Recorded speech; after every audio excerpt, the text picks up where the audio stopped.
তো গাইজ আবার চলে আসলাম একটি নতুন ভিডিও নিয়ে। আপনারা যারা ওয়াইট স্টুডিও অ্যাপ থাকা সত্ত্বেও ওয়াইট স্টুডিও ওয়েবসাইটের মধ্যে প্রবেশ করতে পারছেন না, তাদের জন্য এই ভিডিওটি।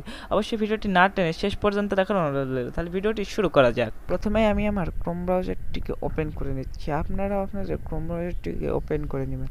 ক্রোম ব্রাউজারটি ওপেন করার পর youtube-studio.com কিংবা youtube-studio.com যে কোনো কিছুই সার্চ করলেও যদি এরকম একটি ইন্টারফেসটা আপনার সামনে আছে, তাহলে আপনারা নিচের দিকে একটু স্ক্রল করবেন। স্ক্রল করার পর এখানে যে সাইন আপ করুন যে অপশনটি লেখা দেখতে পাচ্ছেন, এই যে আমি দেখাচ্ছি যে এখানে যে সাইন আপ করুন এই অপশনটি দেখতে পাচ্ছেন, এইখানে একটি ক্লিক করে দেবেন। এইখানে একটি ক্লিক করার পর আপনারা প্রথমে ওয়াইট স্টুডিও অ্যাপের মধ্যে নিয়ে যাবে, সেখান থেকে আপনাদের ওয়াইট স্টুডিও ওয়েবসাইটের মধ্যে নিয়ে যাবে।